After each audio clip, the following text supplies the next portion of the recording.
ദൈവത്തിൻ്റെ പരിശുദ്ധ നാമം വാഴ്ത്തപ്പെടുമാറാകട്ടെ. May the Lord's holy name be glorified. ഈ സന്ധ്യയിൽ വീണ്ടും നമുക്ക് ഒരുമിച്ച് ദൈവവചനം പഠിക്കുവാനായിട്ട് ഇങ്ങനെ കടന്നു വരാൻ കർത്താവ് ഒരു അവസരം കൂടെ തന്നതിനായിട്ട് ദൈവത്തെ സ്തുതിക്കുന്നു. I praise God for giving us one more opportunity to come together to study God's word. പ്രിയപ്പെട്ട സഹോദരൻ ഓർപ്പിച്ചതുപോലെ കഴിഞ്ഞ ദിവസങ്ങളിലൊക്കെ പ്രാർത്ഥിച്ചതുപോലെ എൻ്റെ പ്രിയ ഭാര്യ സഹോദരിക്കും ക്ഷേമത്തോടെ ഇവിടെ കടന്നു വരുവാനായിട്ട് കർത്താവ് സഹായിച്ചു. And as was reminded, and also as we've been praying, my wife has been able to join us this evening. ഞാൻ വാസ്തവത്തിൽ ഇങ്ങോട്ട് കടന്നു വന്നപ്പോൾ എൻ്റെ മനസ്സിൽ രണ്ട് പ്രധാനപ്പെട്ട ആഗ്രഹങ്ങളാണ് ഉണ്ടായിരുന്നത്. And when I came to this place, there was two important desires in my mind. ഒന്ന്, ഇവിടെ എന്നെ വിളിച്ചേൽപ്പിച്ചതായിരിക്കുന്ന ശുശ്രൂഷകൾ തടസ്സം കൂടാതെ നടക്കണം എന്നുള്ളതായിരുന്നു. And the first desire that the ministries that I do here would be, but I would be able to do it without any hindrances in it. അത് ഇന്നുവരെയും കർത്താവ് അത് സാധിപ്പിച്ചു, സഹായിച്ചു. And till now the Lord has been helping me in that regard. പല ശാരീരികമായിരിക്കുന്ന പ്രയാസങ്ങളിലൂടെ കടന്നുപോയെങ്കിലും ദൈവമായ കർത്താവ് ഇന്നുവരെയും കൂടെ ഇരുന്ന് സഹായിച്ചുകൊണ്ടിരിക്കുന്നു. അതിനായിട്ട് ദൈവത്തിന് നന്ദി പറയുന്നു. And I thank God for giving me grace to do the ministry thus far, even though I had various physical difficulties. മറ്റൊരു ആഗ്രഹം മനസ്സിലുണ്ടായിരുന്നത്, ഏതെങ്കിലും നിലയിൽ സാധിച്ചാൽ എൻ്റെ ഭാര്യയെ കുറച്ച് ദിവസത്തേക്ക് ഇങ്ങോട്ട് കൊണ്ടുവരണമെന്നുള്ളതായിരുന്നു. And the other desire that I had in my mind was that I would like to bring my wife here for a few days.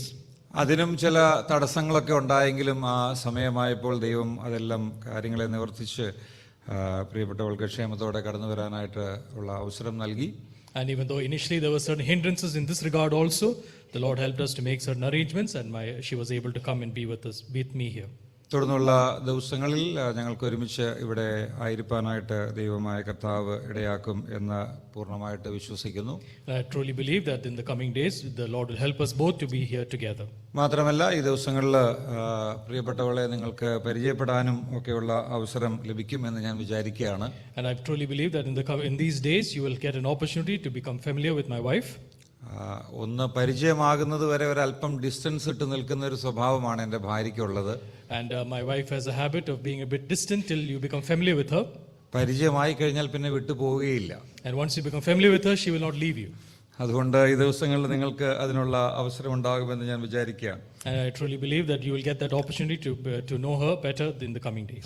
മാത്രമല്ല കഴിഞ്ഞ ആഴ്ചയിൽ പ്രിയ മോനിച്ചാൻ പറഞ്ഞതുപോലെ എനിക്ക് ഈ ബ്ലാക്ക് മാജിക്കിന്റെ പരിപാടി ഇല്ലാത്തത് കൊണ്ട് പലപ്പോഴും പലരും അതെൻ്റെ മോളാണോ എന്ന് ചോദിക്കാറുണ്ട്. And many times, because I do not have this habit of black magic, many people think that my wife is actually my daughter. കർത്താവ് ഞങ്ങളെ ഇതുവരെയും സഹായിച്ച് വഴി നടത്തിക്കൊണ്ടിരിക്കുന്നു. അതിനായിട്ട് ദൈവത്തിന് നന്ദി പറയുന്നു. And I'm grateful to the Lord for the ways in which the Lord has been helping us in the past days. ഞാൻ വന്നപ്പോൾ മുതൽ എൻ്റെ ഷുഗർ ലെവൽസ് വളരെ കൂടുതലായിരുന്നു. And from the time that I've come here, my sugar levels have been quite high. എൻ്റെ ഭാര്യ വന്നതിൻ്റെ പിറ്റേ ദിവസം അത് ലോ ആയി. And after my wife came, it has become low. 2 മാസത്തിനിടയിൽ ആദ്യമായിട്ട് എൻ്റെ ഷുഗർ ലെവല് ലോ ആയിട്ട് കഴിഞ്ഞ ബുധനാഴ്ച 2 ദിവസം മുന്നേ ആയത് ഞാൻ ഓർക്കുകയാണ്. And I'm remembering how in the past, after past 2 months, my sugar level was low for the first time when I tested 2 days back. അതെങ്ങനെയാണെന്നാണ് ഇപ്പോൾ പലരും ചിന്തിച്ചുകൊണ്ടിരിക്കുന്നത്. And many people are wondering how that happened. ഞാനത് നേരത്തെ അറിഞ്ഞിരുന്നെങ്കിൽ വന്നപ്പോൾ തന്നെ ആളെ ഇങ്ങോട്ട് കൊണ്ടുവന്നാൽ മതിയായിരുന്നു എന്ന് ഞാനും ചിന്തിച്ചു. And I thought to myself, if I knew this would happen, I would have brought her when I came here itself. നമ്മുടെ വിഷയത്തിലേക്ക് മടങ്ങി വരാം. നാം കഴിഞ്ഞ ചില ആഴ്ചകളായിട്ട് ഒരു പ്രത്യേകമായിരിക്കുന്ന വിഷയം പഠിച്ചുകൊണ്ടിരിക്കുകയായിരുന്നല്ലോ. And the past couple of weeks we have been studying a very one important topic. നമ്മുടെ പ്രായോഗിക ക്രിസ്തീയ ജീവിതത്തോടുള്ള ബന്ധത്തിൽ വളരെ പ്രാധാന്യം അർഹിക്കുന്ന ഒരു വിഷയമാണ് നാം പഠിച്ചുകൊണ്ടിരിക്കുന്നത്. And the topic that we have been studying is something that's very important for our practical Christian life. ഇതിൻ്റെ തുടക്കത്തിൽ നാം ചില അല്ലെങ്കിൽ ഇതിൻ്റെ ക്ലാസ്സുകൾ ക്രമീകരിച്ചപ്പോൾ വിചാരിച്ചതിനേക്കാൾ ഒരു ദിവസം കുറഞ്ഞാണ് നമുക്ക് ലഭിച്ചിട്ടുള്ളത്. And the number of days, the weeks that we've got for this class is just 1 week lesser than what was initially thought. അത് ഒരു ക്രമീകരണത്തിൽ ഒരു ചെറിയ വ്യത്യാസം വരുത്തേണ്ടി വന്നതുകൊണ്ടാണ്. അതുകൊണ്ട് ഇന്ന് 2 ആഴ്ചത്തേക്കുള്ള കാര്യം എനിക്ക് ഇന്ന് പറയേണ്ടതായ ആവശ്യമുണ്ട്. And because of the ways in which things were arranged, what will be taught today would be what was content for 2 weeks. അതുകൊണ്ട് വളരെ വേഗത്തിൽ മുമ്പോട്ട് പോകാനായിട്ട് ഞാൻ ആഗ്രഹിക്കുന്നു. And so I desire to go move forward quickly. ചില ആഴ്ചകൾ നമുക്ക് ഇടയ്ക്കൊരു ഗ്യാപ്പ് വന്നതുകൊണ്ട് ഞാൻ പറഞ്ഞതായിരിക്കുന്ന കാര്യം കാര്യം ഒന്ന് ആ മെയിൻ പോയിന്റുകൾ ഒന്ന് ആവർത്തിക്കാനായിട്ട് ആഗ്രഹിക്കുന്നു. And I'd just like to quickly remind the main points that we studied over the past weeks. നമ്മുടെ യഥാർത്ഥ ശത്രുവിനെ അറിയുക എന്നതാണ് നമ്മുടെ വിഷയം. And our topic is to know our true enemy. അത് മറ്റാരുമല്ല, നമ്മുടെ പ്രതിയോഗിയായിരിക്കുന്ന പിശാചാണ്. And is none other than our foe, the devil. ശത്രുവിനെതിരെയുള്ളതായിരിക്കുന്ന നമ്മുടെ പോരാട്ടത്തോടുള്ള ബന്ധത്തിൽ നാം അറിഞ്ഞിരിക്കേണ്ട ചില ആത്മീക സത്യങ്ങളെ കുറിച്ചാണ് നാം ചിന്തിച്ചുകൊണ്ടിരുന്നത്. And we were studying some of the important spiritual truths that we should know as we struggle or fight against the devil. നമ്മൾ ആദ്യമായിട്ട് പറഞ്ഞത് നമുക്ക് ചുറ്റും ഒരു അദൃശ്യമായിരിക്കുന്ന ലോകമുണ്ട് എന്നുള്ളത് നാം തിരിച്ചറിയണം എന്നുള്ളതാണ്. And the first point was that we should understand the invisible world that is around us. മാത്രമല്ല നമ്മൾ ഒരു അദൃശ്യമായിരിക്കുന്ന യുദ്ധത്തിൽ പങ്കാളികളായിട്ട് തീർന്നിരിക്കുന്നു, ഒരു അദൃശ്യമായിരിക്കുന്ന യുദ്ധത്തിൽ നാം ഏർപ്പെട്ടുകൊണ്ടിരിക്കുന്നു എന്നുള്ളത് നാം പറഞ്ഞു. And we also mentioned that we are involved in an invisible warfare. നമ്മുടെ ശത്രു വളരെ ശക്തനായിരിക്കുന്നവനാണ് എന്നുള്ളതും നാം മനസ്സിലാക്കണം എന്നുള്ളത് നമ്മൾ ചിന്തിക്കുകയുണ്ടായി. And we also thought that we should remind ourselves, or we should be aware that our enemy is a very strong person. നാലാമത് നാം ചിന്തിച്ച വിഷയം എന്ന് പറയുന്നത് അവന്റെ തന്ത്രങ്ങളെ കുറിച്ചുള്ള ശരിയായ ഒരു അറിവ്, പരിജ്ഞാനം നമുക്കുണ്ടാകണം എന്നുള്ളതാണ്. And the fourth point was that we should be aware of the tactics of our enemy.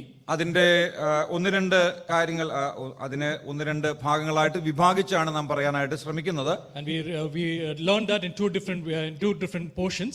ദൈവത്തിന്റെ പദ്ധതിയായ സഭയ്ക്കെതിരെ അവൻ എങ്ങനെ പ്രവർത്തിക്കുന്നു എന്നുള്ളത് കഴിഞ്ഞ രണ്ടാഴ്ചകളിലാണ് നാം അത് ചിന്തിച്ചത്. And in the past 2 weeks we learned about how that his warfare or his tactics are against the church of God.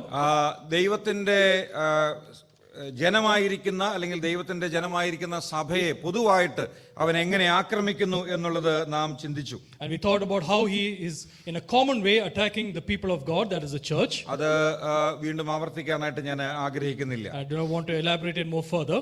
എന്നാൽ വ്യക്തിപരമായിട്ട് വിശ്വാസികളായിരിക്കുന്ന നമ്മൾക്കെതിരെ പിശാച് ആക്രമിക്കുന്ന, അല്ലെങ്കിൽ അവൻ നമ്മെ വ്യക്തിപരമായി ആക്രമിക്കുന്ന അല്ലെങ്കിൽ നമ്മെ എതിർക്കുന്നത് ഏതെല്ലാം നിലയിലാണ് എന്നാണ് നാം ഇന്ന് പ്രാരംഭമായിട്ട് ചിന്തിക്കാനായിട്ട് പോകുന്നത്. And initially today we are going to learn about how the devil stands against or fights against us in a personal level. വ്യക്തിപരമോ ഒരുപക്ഷെ സഭയായിട്ടോ കൂട്ടായിട്ടോ ഒക്കെ ഇതിനകത്ത് ഈ പറയുന്ന കാര്യങ്ങൾ അത് ബാധകമായിട്ടുള്ള കാര്യമാണ്. And the points that we discussed today applies both on a personal level and at a church level. എന്നാൽ അത് കൂടുതലും നമ്മെ വ്യക്തിപരമായി ബാധിക്കുന്ന ഒരു വിഷയമായിട്ടാണ് ഇരിക്കുന്നത്. But more it impacts us on a personal level. നാം വളരെ വേഗത്തിൽ മുമ്പോട്ട് പോകാം. ഒന്നാമത് ഈ വിഷയത്തിൽ നമ്മുടെ പ്രതിയോഗി നമ്മെ ആക്രമിക്കുന്ന അല്ലെങ്കിൽ വിശ്വാസികളെ ആക്രമിക്കുന്നത് അവരെ പീഡകളിലൂടെ കടത്തിവിട്ടുകൊണ്ടാണ്. And many times the first point is that the devil attacks the people of God and by taking them through various pains or struggles. അതിന് ആധാരമായിട്ട് നമുക്ക് വെളിപ്പാട് പുസ്തകം 2-ാം അധ്യായത്തിന്റെ 10-ാമത്തെ വാക്യം വായിക്കാം. And for that let us turn to Revelation chapter 2 and verse 10. അവിടെ Smyrna സഭയോടുള്ള ദൂതാണ് നാം കാണുന്നത്. And there we see the message to the church in Smyrna. അവിടെ അതിന്റെ 10-ാമത്തെ വാക്യത്തിൽ നാം ഇങ്ങനെ വായിക്കുന്നു: നീ സഹിക്കുവാനുള്ളത് പേടിക്കേണ്ട, നിങ്ങളെ പരീക്ഷിക്കേണ്ടതിന് പിശാച് നിങ്ങളിൽ ചിലരെ തടവിലാക്കുവാൻ പോകുന്നു. 10 ദിവസം നിങ്ങൾക്ക് ഉപദ്രവമുണ്ടാകും. മരണപര്യന്തം വിശ്വസ്തനായിരിക്കുക, എന്നാൽ ഞാൻ ജീവകിരീടം നിനക്ക് തരുമെന്നാണ്. We read verse 10. അത് സഭയെക്കുറിച്ച് പറയുന്ന ഒരു കാര്യമാണ് എന്നുള്ളത് നമുക്കറിയാം. And we know that it is regarding the church. അല്ലെങ്കിൽ ഒരു സഭ, ഒരു പ്രാദേശിക സഭയോട് ബന്ധപ്പെട്ടാണ് ഇത് പറയുന്നത്. And this message is with regard to a local church. എന്നാൽ ഇത് തീർച്ചയായിട്ടും ആ സഭയ്ക്കകത്തുള്ള വിശ്വാസികളെ വ്യക്തിപരമായും കൂടെ ബാധിക്കുന്ന വിഷയമാണ്. But truly this is also something that impacts each and every believer in that church. ഇതിനെ പ്രാവചനികമായിട്ടൊക്കെ പല ആളുകളും വ്യാഖ്യാനിക്കുകയും വിശദീകരിക്കുകയും ഒക്കെ ചെയ്യാറുണ്ട്. Many times the people explain this in a more metaphorical way, prophetical way. എങ്ങനെ തന്നെയാണെന്നുണ്ടെങ്കിലും ഇത് നമുക്കറിയാം, സ്മുർനയിലുള്ളതായ സഭ വ്യക്തി അല്ലെങ്കിൽ അവര് ആ സഭ ലിറ്ററലി അക്ഷരീകമായി അവരനുഭവിച്ച ചില പ്രയാസങ്ങളാണ്. But these are tribulations that the people in the church of Smyrna went through at in a more literal way. കർത്താവ് പറയുകയാണ്, നിങ്ങളിൽ ചിലരെ അവൻ തടവിലാക്കും, അങ്ങനെ നിങ്ങളെ പീഡയിലൂടെ അവൻ കടത്തിവിടുമെന്നാണ്. And the Lord says that some of you will be put into prison, and in that way you will be tested. പ്രിയമുള്ളവരെ, പിശാച് കഴിഞ്ഞ 2000-ലധികം വർഷങ്ങളായി അല്ലെങ്കിൽ 2000-ഓളം വർഷങ്ങളായി ഇത് തന്നെ ലോകത്തിൽ തുടർന്നുകൊണ്ടിരിക്കുകയാണ്. And this is something that the devil is continuing to do for the past 2000 years. കഴിഞ്ഞ ദിവസങ്ങളിലൊക്കെ ഇവിടെ പല ആളുകൾ വന്ന് സാക്ഷ്യപ്പെടുത്തിയത് നിങ്ങളൊക്കെ കേട്ടിട്ടുണ്ടാകും. ഓരോ ദിവസങ്ങളിലും അനേക ആളുകൾ, വിശ്വാസികൾ ലോകത്തിന്റെ വിവിധ ഭാഗങ്ങളിൽ സുവിശേഷത്തിനു വേണ്ടി ഈ രക്തസാക്ഷികളായി തീരുന്ന ഒരു സമയത്താണ് നാം ജീവിക്കുന്നത്. And many people have come and testified in front of us how many people around the world are becoming martyrs for the faith in Christ. ഒന്നാം നൂറ്റാണ്ടിൽ സഭ അനുഭവിച്ചതായിരിക്കുന്ന പീഡകൾ നമുക്ക് എല്ലാവർക്കും പലർക്കും അത് മനസ്സിലാക്കാനായിട്ടും അല്ലെങ്കിൽ അറിയാനായിട്ടും സാധിക്കുന്ന കാര്യമാണ്. And many of us know and are aware of the tribulations that the church in the first century went through. അതിന്റെ വിശദീകരണത്തിലേക്ക് പോകാൻ എനിക്ക് എന്റെ മുമ്പാകെ സമയമില്ല. There's no time for me to elaborate on that. എത്രയോ ആളുകളെ പീഡിപ്പിക്കുകയും കൊല്ലുകയും ചെയ്യാനായിട്ട് ഉള്ള ആ അവസരങ്ങൾ അല്ലെങ്കിൽ അങ്ങനെയുള്ളതായിരിക്കുന്ന കാര്യങ്ങൾ പിശാച് പ്രവർത്തിക്കുന്നത് നമുക്കറിയാനായിട്ട് കഴിഞ്ഞിട്ടുണ്ട്. You can see how the devil made many people to go through various sorts of testings and tribulations. എന്നാൽ ഇന്ന് വരെയും ഈ ശുശ്രൂഷ ഈ സഭയെ തകർക്കാനായിട്ട് ഈ വിശ്വാസ സമൂഹത്തെ ഇല്ലാതാക്കാനായിട്ട് പിശാചിന് കഴിഞ്ഞിട്ടില്ല എന്നുള്ളത് നിങ്ങൾ ഓർക്കാനായിട്ട് ഇടയാകണം. But let us remember that so far the devil has not able to destroy the church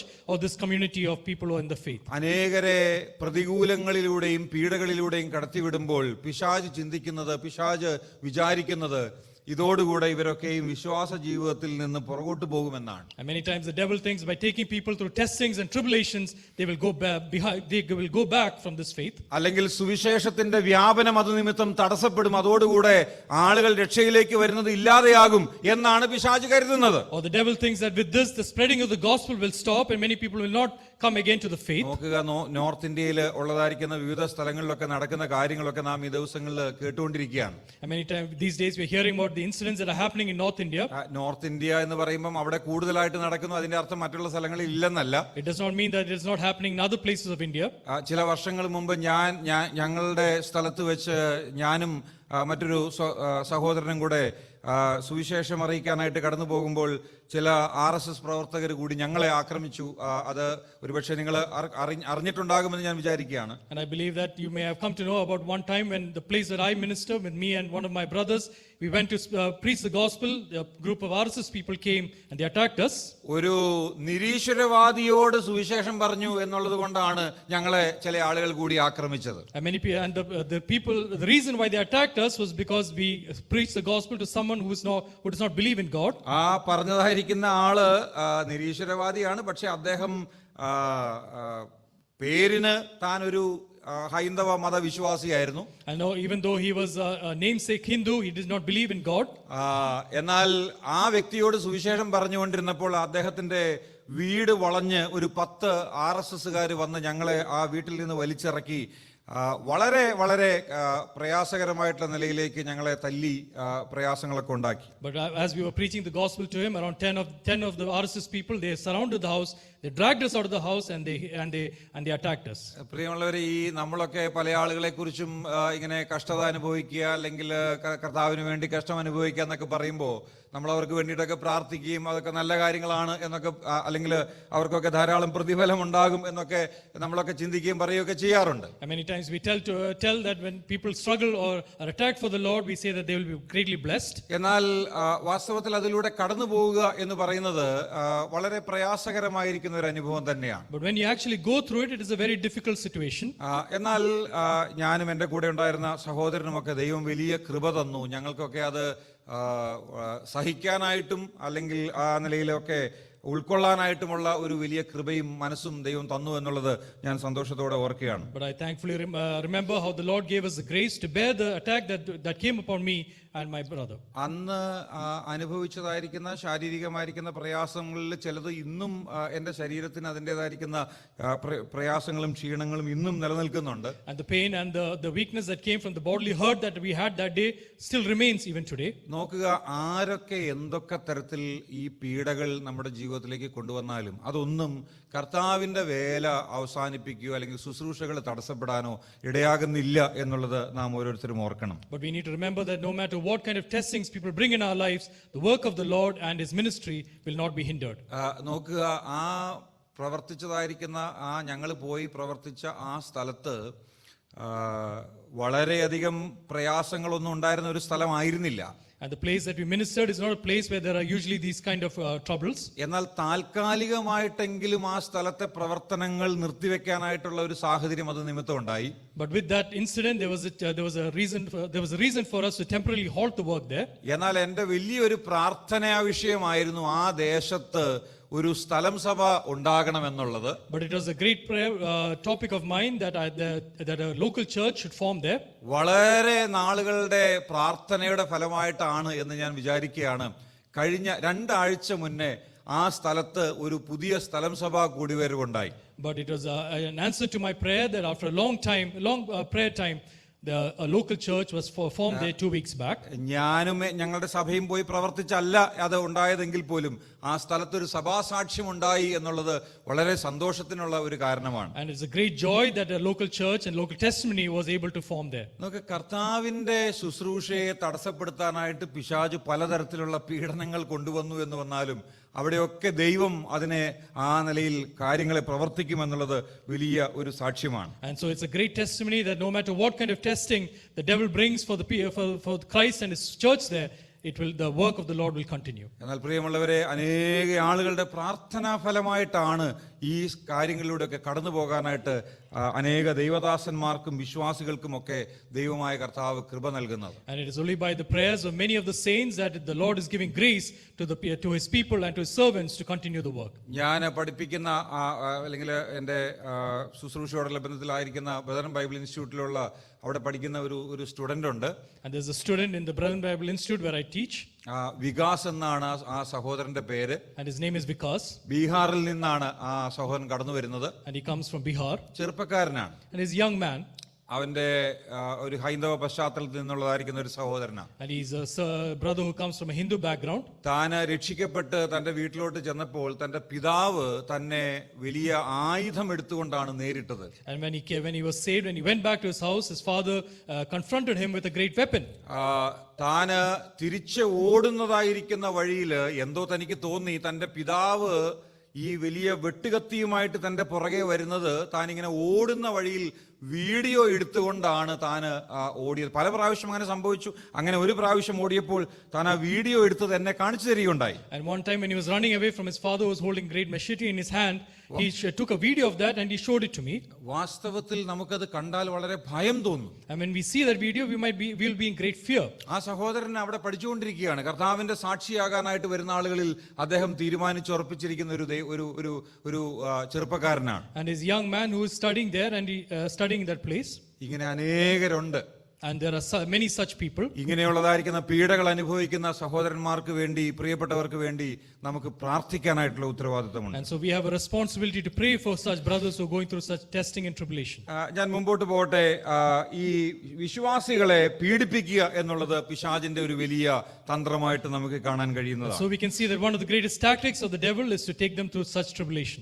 മറ്റൊന്ന്, രണ്ടാമതായിട്ടുള്ള ഒരു കാര്യം എന്ന് പറയുന്നത് ആത്മീയ ശുശ്രൂഷകളെ തടസ്സപ്പെടുത്തുക എന്നുള്ളതാണ്. And the second point is that he tries to hinder the spiritual ministries. ഇത് വിവിധമായ നിലകളിലൊക്കെ വിശദീകരിച്ച് പറയാനായിട്ട് കഴിയും. പക്ഷെ ഞാൻ വിശദീകരിക്കാതെ മുമ്പോട്ട് പോകട്ടെ. And let me move further without elaborating much on it. ഒരു വാക്യം മാത്രം, 1 തെസ്സലോനിക്കർ 2-ാം അധ്യായം അതിന്റെ 18-ാമത്തെ വാക്യം മാത്രം വായിക്കുന്നു. I'll just read one verse, 1 Thessalonians chapter 2 verse 18. അവിടെ നാം വായിക്കുന്ന, അതുകൊണ്ട് നിങ്ങളുടെ അടുക്കൽ വരുവാൻ ഞങ്ങൾ വിശേഷാൽ പൗലോസായ ഞാൻ 1-2 പ്രാവശ്യം വിചാരിച്ചു, എന്നാൽ സാത്താൻ ഞങ്ങളെ തടുത്തു എന്നാണ്. We read that because we wanted to come to you, I Paul, again and again, but Satan hindered me. തെസ്സലോനിക്കയിലുള്ള വിശ്വാസികളെ കാണുവാനും അവരോട് അല്ലെങ്കിൽ അവരുടെ മുമ്പാകെ കടന്നു ചെന്ന് ആത്മീയ ശുശ്രൂഷകളിൽ ഏർപ്പെടാനായിട്ടും പൗലോസ് ആഗ്രഹിച്ചു.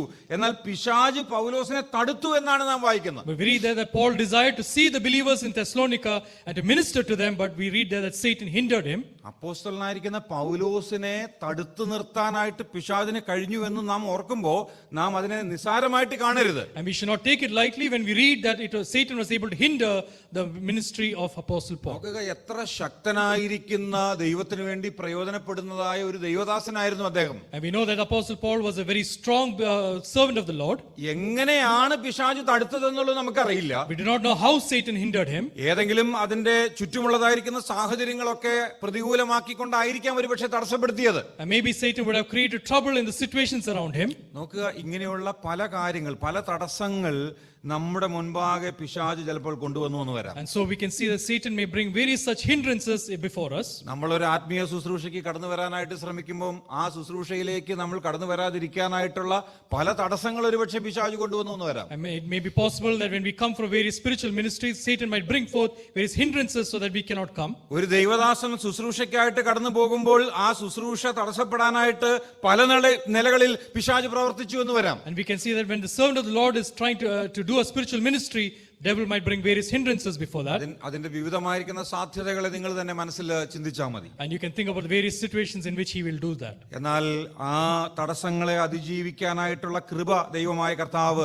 നമുക്ക് നൽകുമാറാകട്ടെ. And may the Lord give us grace to overcome these kinds of hindrances. പൗലോസ് അപ്പോസ്തലനെ തടുത്തെങ്കിൽ അവൻ എത്രമാത്രം നമ്മെ തടുക്കാൻ കഴിയുമെന്ന് നമ്മളൊന്ന് വിചാരിച്ചാൽ മതി. And we can just think to ourselves, if he could hinder the apostle Paul, how much more he would bring hindrances before us. അതുകൊണ്ട് ഇങ്ങനെയുള്ള ശുശ്രൂഷകളിലേക്ക് കടന്നു വരാനായിട്ട് തടസ്സങ്ങൾ ഉണ്ടാകുമ്പോൾ ഇന്നിങ്ങനെ തടസ്സം ഉണ്ടായതുകൊണ്ട് ഞാൻ പോകുന്നില്ല എന്ന് വെക്കാനായിട്ടല്ല നമ്മൾ വിചാരിക്കേണ്ടത്. And we should not think to ourselves that when a hindrance comes, we should not say that I will not go today for that ministry. പിശാചന്റെ മുമ്പാകെ എന്ത് തടസ്സം കൊണ്ടുവന്നാലും ഞാൻ ഈ കാര്യങ്ങൾക്ക് വേണ്ടി ദൈവികമായിരിക്കുന്ന കാര്യത്തിന് വേണ്ടി അത് തീർച്ചയായിട്ടും ഞാൻ മുൻപോട്ട് പോകുമെന്ന തീരുമാനത്തിൽ തന്നെയാണ് നാം മുമ്പോട്ട് പോകേണ്ടത്. And we should at that time have the decision that we will go forward for the work of the Lord no matter what hindrances the Satan brings. മൂന്നാമത് പിശാച് ചെയ്യുന്നതായിരിക്കുന്ന ഒരു പ്രവൃത്തി എന്ന് പറയുന്നത് ഭിന്നത ഉണ്ടാക്കുകയാണ്. സഹോദരന്മാരുടെ ഇടയിൽ ഭിന്നത ഉണ്ടാക്കുകയാണ്. And the third hindrance, the third work of Satan is that he brings disunity or divisions among the people of God. 2 കൊരിന്ത്യർ 2-ാം അധ്യായം അതിന്റെ 10-11 വാക്യങ്ങൾ നമുക്കൊന്ന് വായിക്കാം. നമ്മളിത് നേരത്തെ ഒരിക്കൽ വായിച്ചതാണ്, അതൊന്നുകൂടെ വായിക്കാം. 2 കൊരിന്ത്യർ 2-ാം അധ്യായം അതിന്റെ 10-11 വാക്യങ്ങൾ. 2 Corinthians chapter 2 and verse 10 and 11. അവിടെ നാം വായിക്കുന്നത് ഇങ്ങനെയാണ്: നിങ്ങൾ വല്ലതും ക്ഷമിക്കുന്നവനോട് ഞാനും ക്ഷമിക്കുന്നു, എന്നാൽ ഞാൻ വല്ലതും ക്ഷമിച്ചിരിക്കുന്നുവെങ്കിൽ നിങ്ങൾ നിമിത്തം ക്രിസ്തുവിന്റെ സന്നിധാനത്തിൽ ക്ഷമിച്ചിരിക്കുന്നു. സാത്താൻ നമ്മെ തോൽപ്പിക്കരുത്, അവന്റെ തന്ത്രങ്ങളെ നാം അറിയാത്തവരല്ലോ എന്നാണ്. ആ വാക്യത്തിൽ ഞാൻ ഒരിക്കലും ഇതിനെക്കുറിച്ച് ചെറുതായിട്ടൊന്ന് സൂചിപ്പിച്ചു പോയതാണ്. And once I have explained a little bit about this verse. നോക്കുക, ഇവിടുത്തെ ആ കോണ്ടെക്സ്റ്റ്, ഈ വാക്യം എന്ന് പറയുന്നത് സാത്താൻ നമ്മെ തോൽപ്പിക്കരുത്, അവന്റെ തന്ത്രങ്ങളെ നാം അറിയാത്തവരല്ലോ എന്ന് പറയുന്ന കോണ്ടെക്സ്റ്റ് എന്താണെന്നുള്ളത് നമ്മളൊന്ന് തിരിച്ചറിയണം. And it is important for us to understand the context behind verse 11 of chapter 2. തെറ്റ് ചെയ്തതായിരിക്കുന്ന ഒരു സഹോദരനോട് ക്ഷമിക്കുന്നതാണ് അല്ലെങ്കിൽ ക്ഷമിക്കേണ്ടതായ ഒരു സാഹചര്യമാണ് അതിന്റെ പശ്ചാത്തലം എന്നുള്ളത്. And the background is that there was a situation where a brother who had committed wrong had to be forgiven. പൗലോസ് പറയുകയാണ്, അങ്ങനെ തെറ്റ് ചെയ്ത് മടങ്ങി വന്നതായിരിക്കുന്ന ആളുകളോട് നമ്മൾ ക്ഷമിക്കണമെന്ന് പറയുകയാണ്. And Apostle Paul is teaching there that those people who have committed wrong and they come back in repentance, we ought to forgive them. നിങ്ങൾ അവനോട് ക്ഷമിച്ചു, ഞാനും അവനോട് ക്ഷമിച്ചിരിക്കുന്നു എന്നാണ്. And Paul is saying, because you have forgiven them and him, and I have also forgiven him. എന്നിട്ടാണ് പറയുന്നത് പിശാച് നമ്മെ തോൽപ്പിക്കരുത്, അവന്റെ തന്ത്രങ്ങളെ നാം അറിയാത്തവരല്ലോ എന്ന്. And after that he says, so that we would not be outwitted by Satan, for we are not ignorant of his designs. അതെന്തുകൊണ്ടായിരിക്കും ആ കോണ്ടെക്സ്റ്റിൽ പറയുന്നത്? And why was Paul mentioning it in this context? കാരണം ക്ഷമിക്കാതിരിക്കുക എന്ന് പറയുന്നത് പിശാച് നമ്മെ കൊണ്ട് ചെയ്യിപ്പിക്കുന്ന ഒരു വലിയ ഒരു തെറ്റായ പ്രവൃത്തിയാണ്. And that is because one of the gravest or the wrong act that Satan causes us to do is not to forgive. മറ്റുള്ളവരോട് ക്ഷമിക്കേണ്ട ഒരു സാഹചര്യം വരുമ്പോൾ പലപ്പോഴും നമ്മൾ വിചാരിക്കുന്നത് ഞാൻ അവനോട് ക്ഷമിക്കില്ല, കാരണം അവൻ ക്ഷമ അർഹിക്കുന്നില്ലെന്നാണ്. And many times when we are in a situation we have to forgive someone, we say we will not forgive because he does not deserve to be forgiven. പ്രിയമുള്ളവരെ, ക്ഷമിക്കരുത് എന്നൊരു വാക്ക്, ഒരു ശബ്ദം നിങ്ങളുടെ ഉള്ളിൽ എവിടെയെങ്കിലും കേൾക്കുന്നുണ്ടെങ്കിൽ അത് ദൈവം പറയുന്നതല്ല, അത് പിശാച് പറയുന്ന. And if you ever hear a voice inside you saying that you should not forgive, then that is not a message from God but from Satan. നിന്റെ സഹോദരനോട് ക്ഷമിക്കരുത് എന്ന് ദൈവം ഒരിക്കലും നമ്മോട് പറയില്ല. And the Lord will never tell to us that you should not forgive your brother. ഒരു നമ്മളോട് തെറ്റ് ചെയ്തതായിരിക്കുന്ന വ്യക്തിയാണെങ്കിൽ പോലും അവനോട് ക്ഷമിക്കരുത്, നീ ഒരു കാരണവശാലും ക്ഷമിക്കരുത് എന്ന് നമ്മുടെ അടുക്കൽ പലപ്പോഴും ഹൃദയത്തിൽ വന്ന് പിശാച് മന്ത്രിക്കും. And many times Satan will come and whisper in our heart that you should never forgive this brother, the brother who has done wrong towards you. പ്രിയമുള്ളവർ, ഈ തെറ്റ് ചെയ്തതായിരിക്കുന്ന ആളുകളോട് ക്ഷമിക്കാൻ കഴിയാത്തതല്ലേ സഭയ്ക്കകത്തുണ്ടായ പല ഭിന്നതകൾക്കും കാരണം? And many times the divisions that have happened in the church is because of the fact that many have not been able to forgive. എത്രയോ സ്ഥലം സഭകള് ഭിന്നിക്കുകയും വലിയ പ്രശ്നങ്ങളിലൂടെയും കടന്നു പോയിട്ടുണ്ട് ഈ ഒരൊറ്റ കാരണത്താൽ. And this is one reason why many churches have been divided and have gone through various troubles. എന്നാൽ അവിടെയൊക്കെ ഒരാളോട് അല്ലെങ്കിൽ നമുക്ക് ഒരാൾക്ക് ഉണ്ടായ ആ ഒരു നഷ്ടം അത് ക്ഷമിക്കാൻ തയ്യാറായിരുന്നെങ്കിൽ എത്രയോ പ്രശ്നങ്ങൾ ഒഴിവാക്കാമായിരുന്നു. And many problems would have been solved if we could just have forgiven that person. എത്രയോ സ്ഥലം സഭകളുടെ സാക്ഷ്യം ഇന്നും നിലനിൽക്കുമായിരുന്നു. And many testimonies of the church, of various local churches would have continued if that forgiveness was there. എത്ര തന്ത്രപരമായിട്ടാണ് പിശാച് പ്രവർത്തിക്കുന്നതെന്ന് ഓർത്ത് And നോക്കുക. we can understand how Satan is working, in how much is the design of Satan, and he's working against us. ഞാൻ വിശദീകരിക്കാനായിട്ട് ശ്രമിക്കുന്നില്ല. നാലാമത്തെ കാര്യം പിശാച് ചെയ്യുന്നത് സംശയം ജനിപ്പിക്കുക എന്നുള്ളതാണ്. And the fourth act that Satan is doing, that he creates doubts in our mind. നമുക്കറിയാവുന്ന ഒരു വേദഭാഗമാണ് ഉൽപ്പത്തി പുസ്തകം 3-ാം അധ്യായത്തിന്റെ 1-2 വാക്യങ്ങൾ. പിശാച് ആദമിന്റെയും ഹവ്വയുടെയും അടുക്കൽ ചെല്ലുന്നു. And in Genesis chapter 3 verse 1 and 2 we see that Satan goes to Adam and Eve. ദൈവം വാസ്തവമായി കൽപ്പിച്ചിട്ടുണ്ടോ എന്ന് ചോദിക്കുന്നു. And he asks them, did God truly command in this manner? എന്നിട്ട് ആദമിനോട് ചില കാര്യങ്ങളൊക്കെ പറഞ്ഞ് മനസ്സിലാക്കി കൊടുക്കുന്നുണ്ട്. ആദമിനോടും ഹവ്വയോടും ചില കാര്യങ്ങളൊക്കെ പറഞ്ഞ് മനസ്സിലാക്കി കൊടുക്കുന്നുണ്ട്. And he tries to explain certain matters to Adam and Eve. അതിനകത്ത് ചില കാര്യങ്ങളൊക്കെ ശരിയാണ് എന്ന് നമുക്കും തോന്നാം. And many times we might think to ourselves that that is right. എന്നാൽ അത് 100% ശരിയായിരുന്നില്ല. But it was not 100% right. നമുക്ക് പലപ്പോഴും നമ്മൾ ഇങ്ങനെ ഒരു വാക്ക് സാധാരണഗതിയിൽ കേൾക്കാറുണ്ട്. അർത്ഥസത്യം അല്ലെങ്കിൽ ഹാഫ് ട്രൂത്ത് എന്ന് പറയുന്ന ഒരു വാക്ക് പലപ്പോഴും നമ്മൾ കേൾക്കാറുണ്ട്. And many times we've heard this fact about half truths. അർത്ഥസത്യം എന്ന് പറയുന്ന ഒരു കാര്യം വാസ്തവത്തിൽ ഇല്ല. There is no such thing as a half truth. അത് 99% ശരി എന്ന് നമുക്ക് തോന്നുന്നതിന് 1% നുണ അതിനകത്ത് കൂട്ടിച്ചേർത്താൽ അത് വാസ്തവത്തിൽ നുണയാണ്. If there's 99% truth and 1% lie, then it is a lie. 99% ശരിയല്ലേ എന്നൊരു ചിന്തയാണ് നമ്മുടെ മനസ്സിൽ പോകുന്നത്. Many times it may come in our heart that 99% is right. പക്ഷെ 1% ഭോഷ്ക അല്ലെങ്കിൽ നുണ അതിനകത്ത് ചേർക്കുമ്പോൾ അത് മുഴുവൻ നുണയായി മാറുകയാണ്. But if there is 1% of lie in it, then it is completely 100% a lie. പിശാച് ചെയ്യുന്ന തന്ത്രം അവിടെയാണ്. And that is the act of Satan.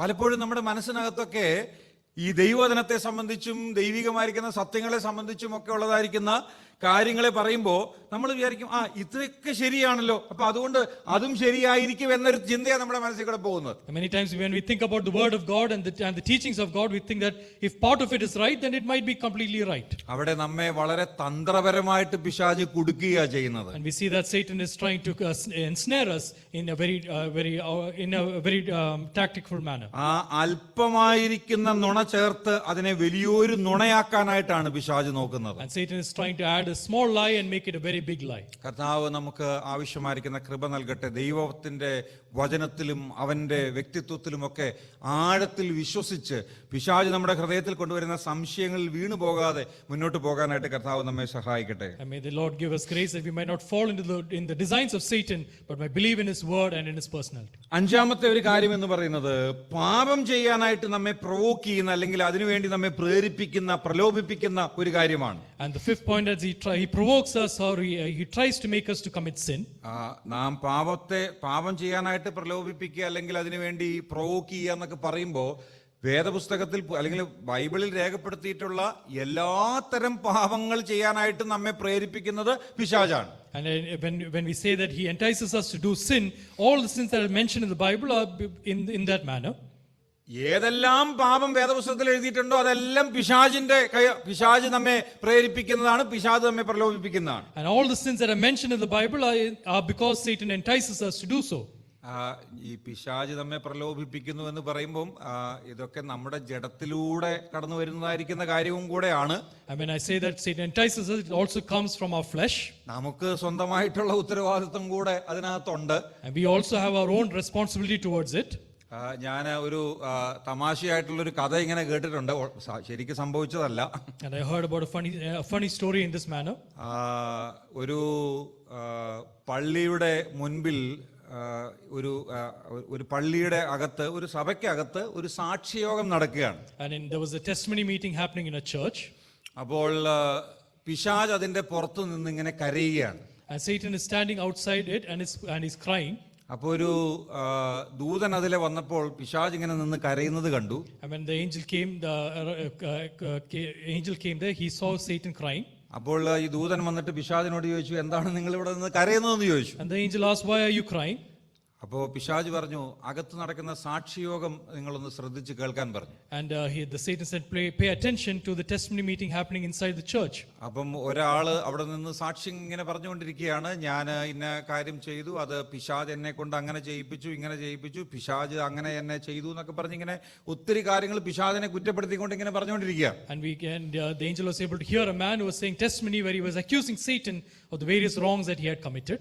അത് കഴിയുമ്പോൾ പിശാച് പറഞ്ഞു, നിങ്ങൾ കേട്ടില്ലേ, സത്യമായിട്ടും ഞാൻ ഇതൊന്നും മനസ്സിൽ പോലും ചിന്തിച്ചിട്ടുള്ള കാര്യമല്ലെന്ന്. And Satan said that what you're hearing I have not even thought in my mind. വെറുതെ എന്നെ കുറ്റപ്പെടുത്തുകയാണ്, ഞാൻ ഈ കാര്യങ്ങൾ ഒന്നും ചെയ്യിച്ചിട്ടില്ലെന്ന് പറഞ്ഞു. And Satan said that the man is simply accusing me of causing him to do it. I have not even thought about it. ഒരു സാങ്കല്പികമായിരിക്കുന്ന കഥയാണെന്നുണ്ടെങ്കിലും ഞാൻ പറയട്ടെ പ്രിയമുള്ളവരെ, പലപ്പോഴും നമ്മൾ നമ്മുടേതായിരിക്കുന്ന നിലയിലുള്ള ചില ജഡത്തിൻ്റെതായിരിക്കുന്ന പ്രവർത്തികൾ നിമിത്തമൊക്കെ പല കാര്യങ്ങൾ ചെയ്തിട്ട് ഇങ്ങനെ എല്ലാത്തിനും ഞാനൊന്നും ചെയ്തിട്ടില്ല, എനിക്കൊന്നും അറിയാനില്ല, ഞാൻ ഇതിനകത്ത് ഉത്തരവാദിയല്ല, എല്ലാത്തിനും കാരണം പിശാചാണെന്ന് പറഞ്ഞ് അടിച്ചേൽപ്പിക്കുന്ന ഒരു സ്വഭാവം നമുക്കുണ്ട്. And even though it was an imaginary story, many times in our own lives we do things in our flesh and we accuse Satan of causing us to do so. നോക്കുക, പിശാച് എത്രമാത്രം നമ്മെ പ്രലോഭിപ്പിക്കാനായിട്ട് ശ്രമിച്ചാലും നാം മനഃപൂർവ്വമായിട്ട് അതിന് വഴങ്ങി കൊടുക്കുന്നില്ലെങ്കിൽ പിശാചിന് നമ്മെ ഒന്നും ചെയ്യാൻ കഴിയില്ല. And even though Satan entices us many times, if we do not submit ourselves to it,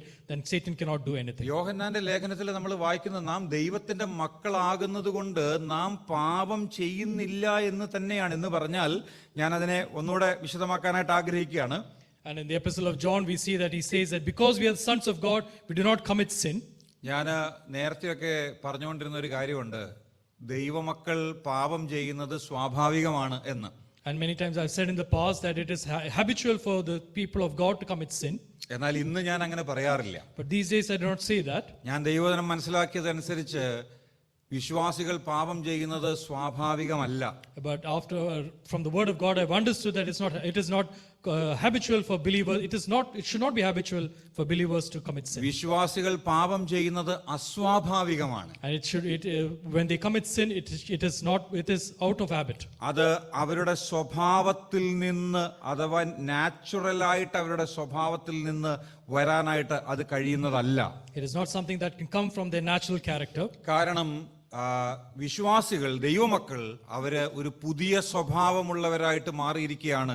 ഒരു ക്രിസ്തുവിന്റെ സ്വഭാവം, ആ പഴയ സ്വഭാവം മാറി അവര് ഒരു പുതിയ പ്രകൃതത്തിലേക്ക് വന്നിരിക്കുകയാണ്. And we see that the believers have come to a new Christ-like behavior or pattern, and they cannot commit this. ആ സ്വഭാവത്തിൽ അവർക്ക് നന്മ ചെയ്യാനായിട്ടും നല്ലത് ചെയ്യാനുമായിട്ടാണ് ദൈവം അങ്ങനെയുള്ള ഒരു സ്വഭാവം നൽകിയിരിക്കുന്നത്. And so in that behavior or in that character or life, they can only do what is good and what is beneficial. എന്നാൽ ആ വിശ്വാസി മനഃപൂർവ്വമായി ഈ കാര്യത്തോടുള്ള ബന്ധത്തിൽ ദൈവത്തിന്റെ ആത്മാവിന്റെ പ്രവർത്തനങ്ങളെ തിരസ്കരിച്ചുകൊണ്ടും അതിനെ സപ്രസ് ചെയ്തുകൊണ്ടും മനഃപൂർവ്വമായിട്ട് പാപം ചെയ്യുമ്പോഴാണ് പാപം നമ്മിൽ ഉണ്ടാകുന്നത്. And when we see that the believer rejects the work of the Holy Spirit and commits sin, that is when sin happens in their life. അതുകൊണ്ടാണ് ഞാൻ പറഞ്ഞത് വിശ്വാസി പാപം ചെയ്യുന്നത് അസ്വാഭാവികമാണ്. And that is why I said that when the believer commits sin, he does it out of his character. വിശ്വാസി പാപം ചെയ്യില്ലെന്നല്ല ഞാൻ പറഞ്ഞത്. I am not saying that believer will not commit sin. വിശ്വാസി പാപം ചെയ്യുന്നത് സ്വാഭാവികമല്ല, അത് അസ്വാഭാവികമാണ്. And when a believer commits sin, it is not from his natural character, but is out of his character. അത് അവന്റെ സ്വഭാവത്തിനെതിരായിട്ടുള്ള കാര്യമാണ്. And it's something that is against his natural behavior. കർത്താവ് നമ്മെ ആ വിഷയത്തിൽ ആവശ്യമായിരിക്കുന്ന കൃപ തന്ന് സഹായിക്കട്ടെ. And may the Lord give us ample grace in that matter.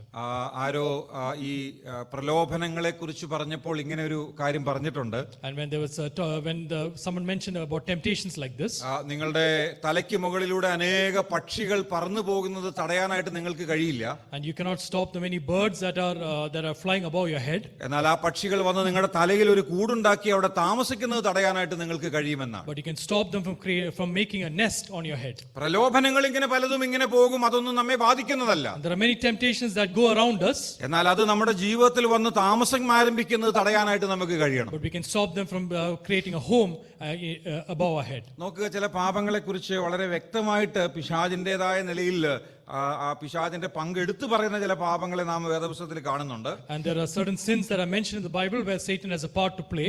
എഫേസ്യ ലേഖനം 4-ാം അധ്യായം അതിന്റെ 26-27 വാക്യങ്ങൾ നാം ഇങ്ങനെ വായിക്കുന്നു. Ephesians chapter 4 and verse 26 and 27. കോപിച്ചാൽ പാപം ചെയ്യാതിരിപ്പിൻ, സൂര്യമസ്തമിക്കുവോളം നിങ്ങൾ കോപം വെച്ചുകൊണ്ടിരിക്കരുത്, പിശാചിന് ഇടം കൊടുക്കരുത് എന്നാണ്. We read there, be angry and do not sin.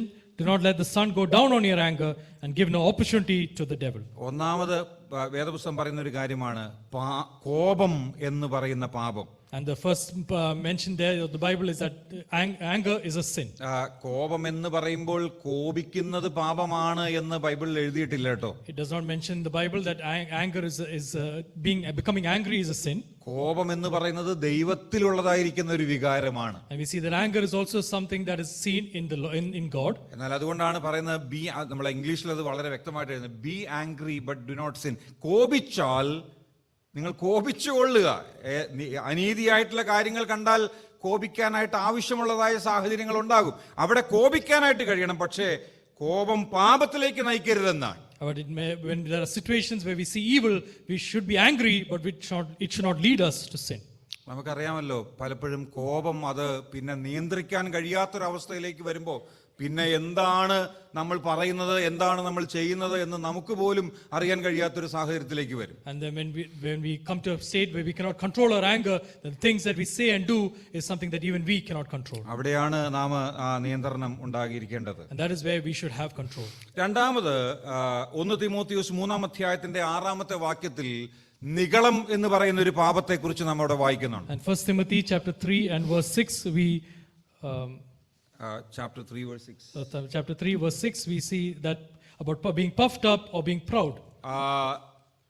നിഗളിച്ചിട്ട് പിശാചിന് വന്ന ശിക്ഷാവിധിയിൽ അകപ്പെടാതിരിപ്പാൻ പുതിയ ശിഷ്യൻ അരുത് എന്നൊരു വാക്യം നാം അവിടെ കാണുന്നുണ്ട്. We read that he must not be a recent convert, or he may become puffed up with conceit and fall into the condemnation of the devil. പിശാചിന്റെ വീഴ്ചയ്ക്ക് കാരണം നിഗളം എന്ന പാപമാണ് എന്നുള്ളത് നാം മനസ്സിലാക്കുന്നത് ഇവിടെ നിന്നാണ്. And we understand from here that the fall of the devil was because of pride.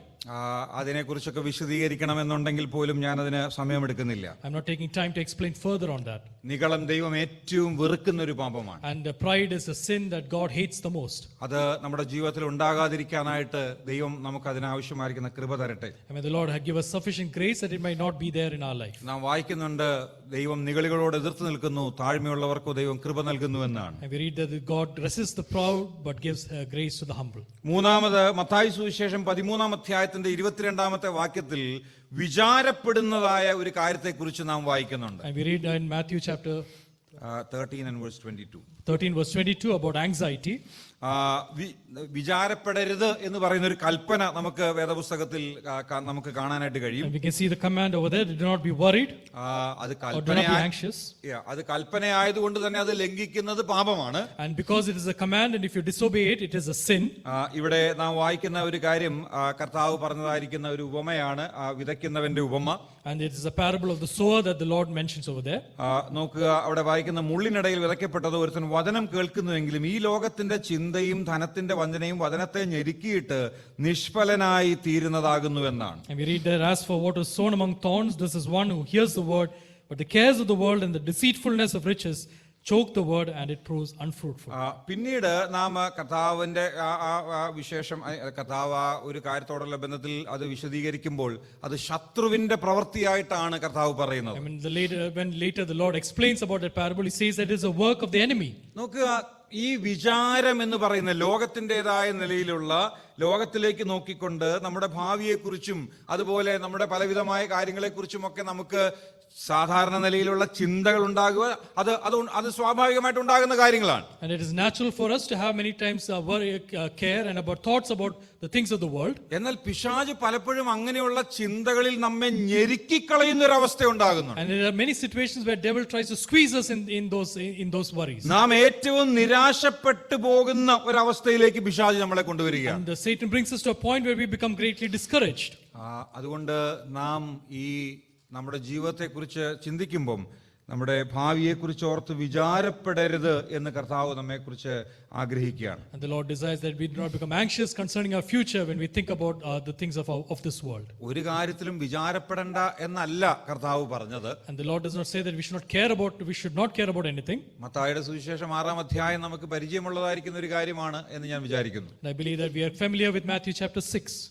മുൻപേ അവന്റെ രാജ്യവും നീതിയും അന്വേഷിക്കുവിൻ, അതോടുകൂടെ ഇതൊക്കെ നിങ്ങൾക്ക് കിട്ടുമെന്ന് കർത്താവ് പറയുകയാണ്. And the Lord says, seek first the kingdom of God and his righteousness, and all these things shall be given to you. നിങ്ങൾ എന്തുടുക്കും, എന്ത് തിന്നും, എന്ത് കുടിക്കും എന്നുള്ളതിനെ കുറിച്ച് അല്ല വിചാരപ്പെടേണ്ടത്. You should not be worried about what you shall eat and drink and wear.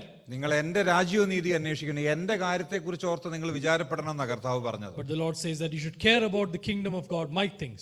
നിങ്ങൾ നിങ്ങളുടെ കാര്യത്തെക്കുറിച്ച് ഓർത്ത് വിചാരപ്പെടണ്ട, നിങ്ങൾ എന്റെ കാര്യത്തെക്കുറിച്ച് ഓർത്ത് വിചാരപ്പെട്ടാൽ മതി. The Lord says you should not worry about yourself, but you should think about my things. ഞാൻ പറഞ്ഞതിന്റെ ആശയം എന്താണെന്നുള്ളത് നിങ്ങൾക്ക് മനസ്സിലായി കാണുമെന്ന് വിചാരിക്കുന്നു. I believe that you understood the message behind what I said. കർത്താവ് പറഞ്ഞത് വളരെ ലളിതമായിട്ട് പറഞ്ഞാൽ ഇത്രയേ ഉള്ളൂ, എന്റെ കാര്യം നിങ്ങൾ നോക്കുക, നിങ്ങളുടെ കാര്യം ഞാൻ നോക്കാവുന്ന. And in simple words, the Lord said that you look after my things and I will look after your things. കർത്താവിന്റെ വേലയോടുള്ള ബന്ധത്തിലും കർത്താവിന്റെ രാജ്യത്തിന്റെ കെട്ടുപണിക്കുമായിട്ടുള്ള കാര്യങ്ങളെക്കുറിച്ചുള്ള വിചാരമാണ് വാസ്തവത്തിൽ നമ്മുടെ ജീവിതത്തിൽ ഉണ്ടാകേണ്ടത്. And the greatest cares that we should have in our lives is concerning the work of the Lord and his kingdom. കർത്താവിന്റെ കാര്യത്തെക്കുറിച്ച് നാം വിചാരപ്പെട്ടാൽ നമ്മുടെ കാര്യത്തെക്കുറിച്ച് വിചാരപ്പെടാൻ കർത്താവുണ്ട്. And if we care about the things of Christ, then he is there to care about us. കർത്താവ് നമ്മെ സഹായിക്കട്ടെ. And may the Lord help us. നാലാമത് 1 ദിനവൃത്താന്തം 21 അധ്യായത്തിന്റെ 1 വാക്യത്തിൽ നമുക്ക് പിശാചിന്റെ മറ്റൊരു ഒരു തന്ത്രത്തെ കുറിച്ച് കാണാൻ കഴിയുന്നുണ്ട്. We can see another tactic of the devil in 1 Chronicles chapter 21 verse 1. അവിടെ ജനത്തെ എണ്ണാനായിട്ട്, ഞാനത് വിശദീകരിക്കാനായിട്ട് ശ്രമിക്കുന്നത്, ജനത്തെ എണ്ണാനായിട്ട് ദാവീദിന്റെ ഹൃദയത്തിൽ പിശാച് അവനെ തോന്നിപ്പിച്ചു എന്നാണ്. And we see that Satan put a desire in the heart of David to count the number of people of Israel. ഒരു സെൻസസ് എടുക്കാനായിട്ട് ദാവീദ് പോയതില് എന്താണ് ഇതിനു മാത്രം കുറ്റകരമായിരിക്കുന്ന ഒരു പ്രവൃത്തി ഉള്ളത്? And what is the wrong thing in when David tried to take a census? ജനത്തെ എണ്ണുക എന്ന് പറയുന്നത് എല്ലാ സ്ഥലത്തും നടക്കാറുള്ള ഒരു കാര്യമാണ്. And taking a census or numbering the people is something that happens in every place. പക്ഷെ ദാവീദ് ജനത്തെ എണ്ണിയത് തന്റെ സൈനിക ബലം എന്തുമാത്രം ഉണ്ട് എന്ന് പരിശോധിക്കാൻ വേണ്ടിയാണ്. But why David numbered his people was to understand the strength of his army. ദാവീദ് ഗോലിയാത്തിനെതിരെ ജയിച്ചത് തന്റെ ശക്തിയും കൊണ്ടല്ല. David did not win against Goliath with his own strength. ദൈവത്തിന്റെ ശക്തി കൊണ്ടാണ് ദാവീദ് വലിയ മല്ലനായിരിക്കുന്ന ഗോലിയാത്തിനെ വീഴ്ത്തിയത്. But it was with the strength of the Lord that David was able to overcome the great giant Goliath. ദൈവമാണ് തനിക്ക് വേണ്ടി യുദ്ധം ചെയ്തത്. And it was God who fought for him. അതറിയാവുന്ന ദാവീദ് ഇവിടെ ജനത്തിന്റെ എണ്ണം എടുത്തിട്ട് തന്റെ സൈനിക ബലം എന്തുമാത്രമുണ്ടെന്ന് പരിശോധിക്കുക. And he was trying to understand the strength of his army by numbering his people. ദൈവം അതിനുള്ളതായിരിക്കുന്ന ആ മറുപടി ദാവീദിന് അപ്പോൾ തന്നെ കൊടുത്തു. And God answered David at the very same time. അനേകർ ഒരു നിമിഷം കൊണ്ട്, ഒരു ദിവസം കൊണ്ട് മരിച്ചുപോയി. And many people died in that one day. ദാവീദ് ഭയപ്പെട്ടു പോയതായിരിക്കുന്ന ഒരു സമയമായിരുന്നു. And David greatly feared at that time. സ്വന്തം ശക്തിയിൽ ആശ്രയിക്കാനായിട്ട് നമ്മെ പ്രേരിപ്പിക്കുന്ന പലതും പിശാച് നമ്മുടെ ജീവിതത്തിൽ കൊണ്ടുവരും. And many of the thoughts that we have in our heart to depend on our own strength is from Satan. സ്വയത്തിൽ ആശ്രയിക്കാനായിട്ടുള്ള, സ്വയമായിട്ടുള്ള ശക്തിയിൽ ആശ്രയിക്കാനായിട്ടുള്ള ആ ഒരു തന്ത്രമാണ് പിശാച് ഇവിടെ പയറ്റിയത്. And may we see that Satan is bringing the tactic of depending upon ourselves or upon our own strength. അഞ്ചാമത് നാം നോക്കുമ്പോൾ 1 പത്രോസ് 5 അധ്യായത്തിന്റെ 6 മുതൽ 8 വരെയുള്ള വാക്യങ്ങളിൽ നാം ചില കാര്യങ്ങൾ കാണുന്നുണ്ട്. And for the next point we see in 1 Peter chapter 5. ആ വാക്യവും നമ്മൾ വായിച്ചിട്ടുള്ളതാണ്. പിശാച് അലറുന്ന സിംഹം എന്ന പോലെ ആരെ വിഴുങ്ങേണ്ടു എന്ന് തിരഞ്ഞ് ചുറ്റി നടക്കുന്നു എന്ന് നാം അവിടെ വായിക്കുന്നത്. And we read there about how Satan is roaming around like a roaring lion, seeing whom he can devour. നോക്ക്, അവിടെയും നമ്മൾ നേരത്തെ പറഞ്ഞതായിരിക്കുന്ന ഒരു വിഷയവുമായിട്ട് ബന്ധപ്പെട്ട ഒരു കാര്യമാണ്. And this is a point that is related to another topic that we spoke about. വിശ്വാസികളെ നിരാശയിൽ വീഴ്ത്തുന്ന ഒരു കാര്യത്തെക്കുറിച്ചാണ് നാം അവിടെ വായിക്കുന്നത്. We see that we read about a way in which Satan is bringing them into despair. ജീവിതത്തിൽ കഷ്ടങ്ങളും പ്രയാസങ്ങളും ബുദ്ധിമുട്ടുകളും ഒക്കെ വരുമ്പോൾ വിശ്വാസികൾ ക്ഷീണിച്ച് നിരാശയിൽപ്പെട്ടു പോകുന്ന ഒരവസ്ഥ ഉണ്ടാകുന്നുണ്ട്. And when there are troubles and struggles in the life of believers, they go to a stage where they come into despair and weakness. നമുക്ക് ഈ പിശാച് അലറുന്ന സിംഹം എന്ന പോലെ വരുന്നു എന്നൊക്കെ നമ്മൾ പറയുമ്പോൾ നമ്മളൊരു ഭീകര രൂപത്തോടുകൂടെ പിശാചിനെ കാണുകയാണ്. And many times when we read about Satan coming as a roaring lion, we see him as a very scary image. നമ്മെ എങ്ങനെ വിഴുങ്ങാനായിട്ടാണ് അവൻ വരുന്നത്? And how is he coming to devour us? നമ്മെ നിരാശയിൽ മുക്കിക്കളയാൻ വേണ്ടിയാണ്, നിരാശയിൽ നമ്മെ വിഴുങ്ങിക്കളയാൻ വേണ്ടിയാണ്. And it is by trying to consume us with despair. ആ ഭാഗത്ത് നിങ്ങൾ വായിച്ചാൽ അറിയാം, അവൻ നിങ്ങൾക്കായി കരുതുന്നതാകിയാൽ, പത്രോസ് അതിന് മറുപടി പറയാം, അവൻ നിങ്ങൾക്കായി കരുതുന്നതാകിയാൽ നിങ്ങളുടെ സകല ചിന്താകുലവും അവന്റെ മേൽ ഇട്ടുകൊള്ളുവിനെന്നാണ്. And that is why Peter says in 1 Peter 5:7, casting all your anxieties on him because he cares for you. എന്തെല്ലാം കഷ്ടങ്ങളും പ്രയാസങ്ങളും ബുദ്ധിമുട്ടുകളും ഉണ്ടായാലും ആ ദൈവം നമ്മെ അതിലൂടെ നടത്തുന്നു എന്നുള്ള തിരിച്ചറിവുണ്ടായി ദൈവത്തിന്റെ കയ്യിൽ അതെല്ലാം ഭരമേൽപ്പിച്ച് മുമ്പോട്ട് പോവുക എന്നുള്ളതാണ്. And we need to understand that no matter what difficulties and struggles we go through, we should be aware and understand that God will lead us through it. ഞാൻ മുൻപ് പറഞ്ഞതാണോ എന്ന് ഞാൻ ഓർക്കുന്നില്ല. ഒരു ദൈവദാസൻ ഇപ്രകാരം പറഞ്ഞിട്ടുണ്ട്. And one servant of the Lord mentioned like this: എന്റെ ജീവിതത്തിൽ ഒരു പ്രശ്നം ഉണ്ടാകുമ്പോൾ ഞാൻ ഒരിക്കലും എന്റെയും ദൈവത്തിന്റെയും ഇടയിൽ ആ പ്രശ്നം കൊണ്ടുവന്ന് വെക്കാറില്ല. And many times when there is a problem in my life, I do not bring that problem between God and me.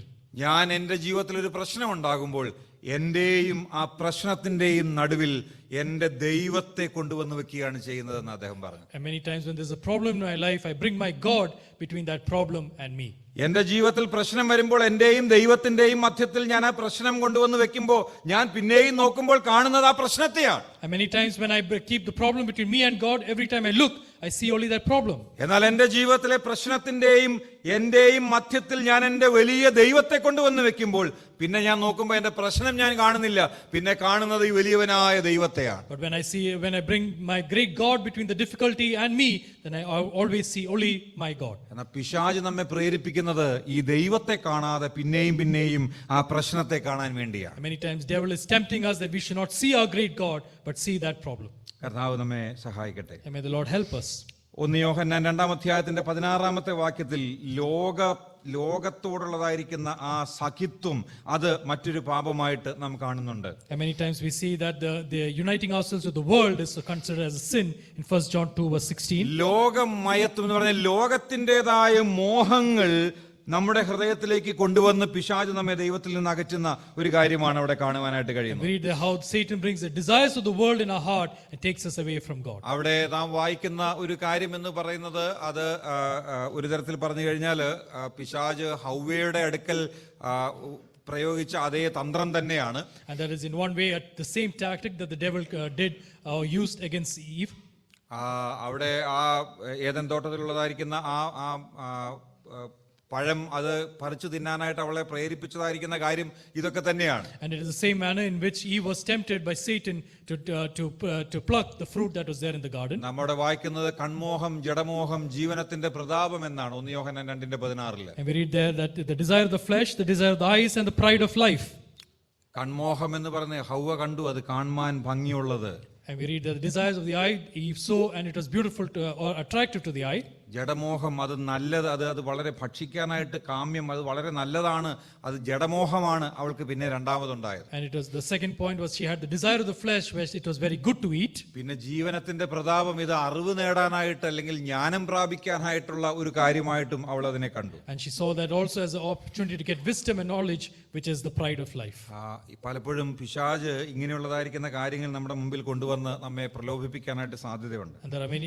It's possible that devil will bring these things in front of us and try to tempt us. കർത്താവ് നമ്മെ ആ വിഷയത്തിലും സഹായിക്കുമാറാകട്ടെ. And may the Lord help us in that matter also. ഒരു കാര്യം കൂടെ പറഞ്ഞ് ഞാൻ ആ ഭാഗം വിടാനായിട്ട് ആഗ്രഹിക്കുകയാണ്. I'd just like to mention one more point and leave that portion. അപ്പോസ്തല പ്രവൃത്തികൾ 5-ാം വാക്യത്തിൽ നമ്മൾ നുണ പറയുക എന്ന് പറയുന്ന ഒരു പാപത്തെ കുറിച്ച് നമുക്ക് അവിടെ കാണുന്നുണ്ട്. And we read about the sin of lying in Acts chapter 5:3. നമുക്കറിയാം അനന്യാസിനെയും സഫീരയും ചെയ്തതായിരിക്കുന്ന പാപത്തെ നമുക്ക് അവിടെ കാണാൻ കഴിയുന്നുണ്ട്. And we can see there mentioned the sin that was committed by Ananias and Sapphira. അവര് ഭോഷ്ക് പറയുന്ന ഒരു കാര്യം നമുക്ക് അവിടെ കാണാൻ കഴിയുന്നു. And we see the situation where they were lying. ഇത്രയ്ക്കോ നിലം വിറ്റത് എന്ന് ചോദിക്കുമ്പോൾ അങ്ങനെ എന്ന് തന്നെ അവർ പറയുന്നുണ്ട്. And when Peter asked them, is this all that you sold? Then they said yes to that. പലപ്പോഴും ജീവിതത്തിൽ ഇങ്ങനെയുള്ള അനേക കാര്യങ്ങളിൽ ഇങ്ങനെയുള്ള സാഹചര്യങ്ങളിൽ മാത്രമല്ല വിവിധ സാഹചര്യങ്ങളിൽ നുണ പറയാനായിട്ട് ഭോഷ്ക് പറയാനായിട്ട് നമ്മെ പ്രേരിപ്പിക്കുന്നത് പിശാചാണ്. And many times in different situations in our life, it is the devil who tempts us to lie. അവനെ കുറിച്ച് പറയുന്നത് അവൻ ഭോഷ്കിന്റെ പിതാവെന്നാണ്. പിശാചിനെ കുറിച്ച് അങ്ങനെ ഒരു പ്രയോഗം നാം വേദപുസ്തകത്തിൽ വായിക്കുന്നുണ്ട്. And there is a usage in the scripture where it says devil is the father of lies. കള്ളമേ അവൻ പറയുകയുള്ളൂ. He will only say lies. നാം ഒരു കാരണവശാലും അവന്റെ സ്വഭാവം ഏറ്റെടുക്കുന്നവരായിട്ട് തീരരുത്. And we should not take that same character in our own lives. പല സാഹചര്യങ്ങളിലും ഒരുപക്ഷെ നാം വിചാരിക്കുമ്പോൾ വലിയ തിന്മയില്ല എന്ന് തോന്നുന്നതായിരിക്കുന്ന ചില കാര്യങ്ങളിൽ പോലും നമ്മളൊക്കെ ചിലപ്പോൾ നുണ പറയാനായിട്ടൊക്കെ പ്രേരിതരാകാറുണ്ട്. And many times we think of certain situations where there isn't much evil and we think we are tempted to lie. ഞാൻ ചില ആൾക്കാരോടൊക്കെ പറഞ്ഞിട്ടുണ്ട്, ഈ ഏപ്രിൽ 1-ാം തീയതി നുണ പറയാനായിട്ടുള്ള സ്വാതന്ത്ര്യം ഉണ്ടെന്ന ചില ആൾക്കാരുടെയൊക്കെ വിശ്വാസം. And many times I say to the people that they think they have the freedom to say lies on April 1st. എന്നാൽ ദൈവത്തിന്റെ വചനം പറയുന്നത് പൊട്ടച്ചൊല്ല്, കളിവാക്ക് ഇങ്ങനെയുള്ളതായിരിക്കുന്ന കാര്യങ്ങളൊന്നും അരുതെന്നാണ്. And the word of God reminds us that we should not use such loose words. വിശുദ്ധന്മാർക്ക് ഇതൊന്നും ചേർന്നതല്ല എന്നുള്ള നിലയിൽ തന്നെയാണ് ദൈവത്തിന്റെ വചനം പറയുന്നത്. And the word of God reminds us that it's not appropriate for believers. എന്നാൽ ഞാൻ അതിനെക്കുറിച്ച് അല്ല പറയാനായിട്ട് ശ്രമിച്ചത്. ഞാൻ എൻ്റെ ജീവിതത്തിലുള്ളതായിരിക്കുന്ന ചില കാര്യങ്ങൾ ഞാൻ തന്നെ പലപ്പോഴും അറിയാതെ സംഭവിച്ചു പോകുന്നതായിരിക്കുന്ന ചില കാര്യങ്ങൾ ഞാൻ ഓർക്കുകയാണ്. And I'm just remembering of the various incidents in my own life where unknowingly it has happened. നമ്മുടെ മക്കളോട് നമ്മൾ നുണ പറയരുത് എന്നൊക്കെ പറയരുത് എന്ന് പറഞ്ഞൊക്കെ നമ്മളെ പഠിപ്പിക്കും. And we teach our children that they should not lie. പക്ഷേ എന്നിട്ട് നമുക്ക് ആരെങ്കിലും ഫോൺ വിളിക്കുന്ന സമയത്ത് മോനോട് പറയും, മോനെ വിളിച്ചിട്ട് അപ്പ ഇവിടെ ഇല്ല എന്ന് പറഞ്ഞേരുന്നത്. And many times when people call us, we tell our children to tell them that your father is not there. നമുക്ക് ഫോൺ എടുക്കാനായിട്ട് കഴിയാത്തൊരു സാഹചര്യമാണെന്നുണ്ടെങ്കിൽ എന്തെങ്കിലുമൊക്കെ നുണ പറഞ്ഞ് അത് ഒഴിവാക്കാനായിട്ടും നമ്മൾ വേറെ ആരെങ്കിലും ഒക്കെ പറഞ്ഞ് ചട്ടം കെട്ടുന്ന അനുഭവങ്ങൾ ഉണ്ടാകാറുണ്ട്. There are many situations where many times when you do not want to take the phone call, we say different lies and try to avoid it. അറിഞ്ഞും അറിയാതെയും നമ്മൾ മറ്റുള്ളവരുടെ ഹൃദയത്തിലേക്ക് ഇത് കുഴപ്പമില്ല എന്നൊരു ചിന്ത പലപ്പോഴും കടത്തിവിടുകയാണ്. Many times we send the message to people knowingly or unknowingly that lying is okay. നമുക്ക് സത്യം സംസാരിക്കുന്നവരായിട്ട് തീരാൻ കർത്താവ് നമ്മെ സഹായിക്കട്ടെ. May the Lord help us that we become people who speak the truth. ഏറ്റവും ലാസ്റ്റ് ഒരു പോയിന്റ് ഉണ്ട്, അത് വിശദീകരിക്കാനായിട്ട് ഞാൻ ശ്രമിക്കുന്നില്ല, സമയം നമ്മുടെ മുമ്പാകെ ഇല്ലാത്തതുകൊണ്ട്. And there's one last point also that I would not like to elaborate. നാം ഇതുവരെയും പറഞ്ഞത് പിശാച് നമ്മെ വളരെ തന്ത്രപരമായിട്ടുള്ള നിലയിലുള്ള പല കാര്യങ്ങളിൽ കൊടുക്കാനായിട്ടുള്ള പ്രവൃത്തിയുമായിട്ട് മുമ്പോട്ട് പോവുകയാണെന്നുള്ളതാണ്. And we mentioned till now the devil is using various tactics to ensnare us and bring us into sin. എന്നാൽ ഈ തന്ത്രങ്ങൾക്കെതിരായിട്ട് നമുക്ക് ചിലത് പ്രവർത്തിക്കാനായിട്ട് ആവശ്യമുണ്ട്. But there are certain things that we need to do to overcome these tactics. ഞാൻ പറയാനായിട്ട് ഉദ്ദേശിക്കുന്ന അഞ്ചാമത്തെ കാര്യം എന്ന് പറയുന്നത്, ക്രിസ്തുവിലുള്ളതായിരിക്കുന്ന വിശ്വാസികൾ എന്നുള്ള നിലയിൽ നാം ഒരു വിജയത്തിന് വേണ്ടി നാം ഇവിടെ പോരാടുകയല്ല ചെയ്യുന്നത്. And we are not fighting here for a victory as people who are in Christ. നാം ഒരു വിജയത്തിൽ നിന്നുകൊണ്ട് we are not fighting for victory but we are fighting from victory. നാം ഒരു വലിയ വിജയത്തിൽ നിന്നുകൊണ്ടാണ് നാം ഇവിടെ യുദ്ധം ചെയ്യുന്നത്. Basically standing in victory and we are fighting from there. ക്രിസ്തുവിൽ കൂടെ നമുക്ക് ലഭിച്ചതായിരിക്കുന്ന ഒരു വലിയ വിജയമുണ്ട്. ആ വിജയത്തിൽ നിന്നുകൊണ്ടാണ് നാം പിശാചിനോട് പോരാടുന്നത്. There is a great victory that we have obtained from Christ, and in that victory we stand and we fight against. നമ്മുടെ വിജയം എന്ന് പറയുന്നത് ക്രിസ്തു നമുക്ക് വേണ്ടി നേരത്തെ തന്നെ നമുക്ക് വേണ്ടി നേടിത്തന്ന ഒരു വിജയമാണ്. And the victory that we have today is something that Christ has already obtained for us. അവനോട് പോരാടാനുള്ളതായിരിക്കുന്ന എല്ലാ തരത്തിലുള്ള ആയുധങ്ങളും ക്രിസ്തു പടവെട്ടി നമുക്ക് വേണ്ടി തന്നിട്ടുണ്ട്. And the Christ has given us all the weapons that we require to fight against the devil. നമുക്ക് വിജയം സുനിശ്ചിതമായിട്ട് അവൻ വാഗ്ദത്തം ചെയ്തിട്ടുണ്ട്. And it's a victory is something that Christ has confirmed for us. അവൻ പറയുന്നത് പോലെ ചെയ്താൽ മാത്രം മതി. We only need to do as he says. നാം പലപ്പോഴും ഇങ്ങനെയൊക്കെ പറയാറുണ്ട്, എനിക്ക് പിശാചിനെ പേടിയില്ല. Many times we say that I'm not afraid of the devil. നല്ല കാര്യമാണ്. That's a good thing. പക്ഷെ കൂടുതലായിട്ട് നാം ചിന്തിക്കേണ്ട മറ്റൊരു വിഷയം എന്ന് പറയുന്നത്, പിശാചിന് നമ്മളെ പേടിയുണ്ടോ എന്നുള്ളത്. But many times we need to think in the other way, is the devil scared of us? നാം പിശാചിനെ പേടിക്കുന്നുണ്ടോ ഇല്ലയോ എന്നുള്ളതിനേക്കാൾ വിഷയമായിട്ടുള്ള ഒരു കാര്യം, നമ്മെ പിശാച് പേടിക്കുന്നുണ്ടോ എന്നുള്ളത്. The more important topic is whether the devil is afraid of us. പ്രിയമുള്ളവരെ, നമ്മെ പിശാച് പേടിക്കും. It is true that the devil will fear us. അങ്ങനെയുള്ളതായിരിക്കുന്ന ഒരു പദവിയും ഒരു വലിയ ശക്തിയുമാണ് ദൈവം നമുക്ക് നൽകി തന്നിട്ടുള്ളത്. It is that great position and strength that God has given us. അത് നമ്മുടെ സ്വയമായിട്ടുള്ള ശക്തിയാണെന്ന് നാം ആരും തെറ്റിദ്ധരിക്കരുത്. And let us not think wrongly that it is our own strength. 1 യോഹന്നാൻ 4:4 നമ്മൾ വായിക്കുന്നത് എന്താണെന്ന് അറിയാമോ? What do we read in 1 John chapter 4 and verse 4? എനിക്ക് വളരെ ഇഷ്ടപ്പെട്ടതായിരിക്കുന്ന ഒരു വാക്യമാണ്. And that is a verse that I really love. നമ്മളിലുള്ളവൻ ലോകത്തിലുള്ളവനേക്കാൾ വലിയവനല്ലോ എന്നാണ്. For he who is in you is greater than he who is in the world. പ്രിയമുള്ളവരെ, ഈ ലോകത്തിലുള്ളവൻ പിശാചാണ്. The one who is in the world is Satan. എന്നാൽ ആ പിശാചിനേക്കാൾ വലിയ ശക്തനായ ഒരുവൻ എന്റെ ഉള്ളിലുണ്ട്. But the one who is much greater than Satan is inside me. അവനാണ് എനിക്ക് വേണ്ടി യുദ്ധം ചെയ്യുന്നത്. He is the one who is fighting for me. കർത്താവ് ആ ശക്തി നമ്മുടെ ഉള്ളിലേക്ക് തന്നിരിക്കുകയാണ്. And the Lord has given us that strength inside us. ഞാനൊരു വാക്യം മാത്രം വായിച്ച് ഈ ക്ലാസ് ഇവിടെ അവസാനിപ്പിക്കാനായിട്ട് ആഗ്രഹിക്കുകയാണ്. I'd just like to read one verse and end this class. യാക്കോബിന്റെ ലേഖനം 4-ാം അധ്യായത്തിന്റെ 7-ാമത്തെ വാക്യം നമുക്ക് പലർക്കും പരിചയമായിരിക്കുന്ന ഒരു വാക്യമാണ്. Many of us are familiar with James chapter 4 verse 7. പല കാര്യങ്ങളും പറയാനായിട്ടുണ്ടെങ്കിലും ഞാൻ ഈ വാക്യം വായിച്ച് അവസാനിപ്പിക്കാനായിട്ട് ആഗ്രഹിക്കുന്നു. I'd just like to read this verse and end. അവിടെ നാം വായിക്കുന്നത് ഇങ്ങനെയാണ്: ആകയാൽ നിങ്ങൾ ദൈവത്തിന് കീഴടങ്ങുവിൻ, പിശാചിനോട് എതിർത്ത് നിൽക്കുവിൻ, എന്നാൽ അവൻ നിങ്ങളെ വിട്ട് ഓടിപ്പോകുമെന്നാണ്. We read there, submit yourself therefore to God, resist the devil and he will flee from you. പ്രിയമുള്ളവരെ, പിശാച് ഒരു പരാജയപ്പെട്ട ശത്രുവാണ്. And we know the devil is a foe that has already lost. ഈ പിശാചിന്റെ പ്രവർത്തികളെ അഴിക്കുവാനും അതിനെ തകർക്കുവാനും നശിപ്പിക്കുവാനും വേണ്ടിയാണ് കർത്താവ് ക്രൂശിൽ നമുക്ക് വേണ്ടി മരിച്ചത്. And the Lord died on the cross so that he might destroy the works of devil. അതുകൊണ്ട് തന്നെ ഇന്ന് മരണത്തിന് പോലും നമ്മുടെ മേൽ അധികാരമില്ലാത്തവണ്ണമാണ് ദൈവം നമുക്ക് വേണ്ടി കാര്യങ്ങളെ ക്രമീകരിച്ചിട്ടുള്ളത്. The Lord has arranged everything in a manner that even death does not have hold over us. ഇന്ന് കർത്താവ് വന്നു കഴിഞ്ഞാൽ നമുക്ക് മരണത്തിന് പോലും നമ്മെ ഒന്നും ചെയ്യാനായിട്ട് കഴിയില്ല. And if the Lord comes today, even death cannot do anything against നാം us. ഈ ലോകത്തിൽ മരിച്ചാലും ആ മരണത്തിന് നമ്മെ തടുത്തു വെക്കാൻ കഴിയില്ല. And if we die in this world, death cannot hold us.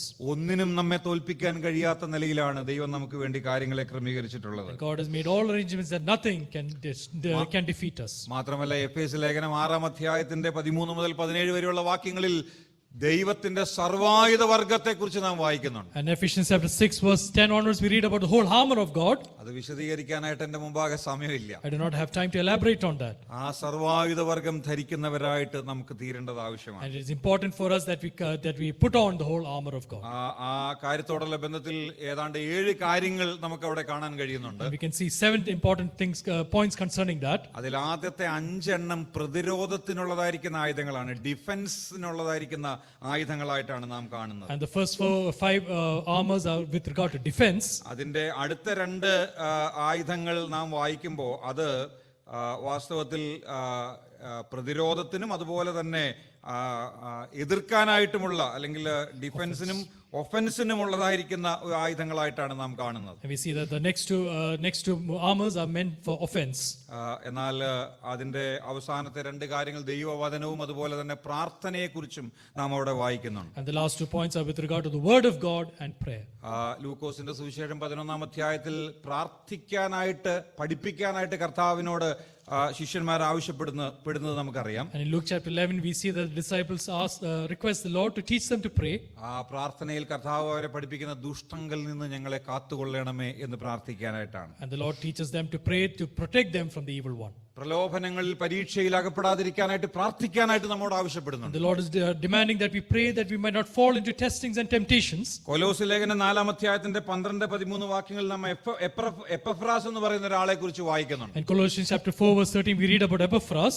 അവൻ പ്രാർത്ഥനയിൽ നിങ്ങൾക്ക് വേണ്ടി പോരാടുന്നു എന്നാണ് പൗലോസ് And പറയുന്നത്. we read that Paul says that he's struggling on your behalf in his prayers. പ്രിയമുള്ളവരെ, പ്രാർത്ഥന ഒരു വലിയ പോരാട്ടമാണ്. And we read there, dear ones, that prayer is a great fight. പിശാചിനെതിരെയുള്ള ഏറ്റവും ശക്തമായിരിക്കുന്ന ഒരു ആയുധമാണ് പ്രാർത്ഥന എന്ന് പറയുന്നത്. And that is one of the greatest weapons that is against the devil.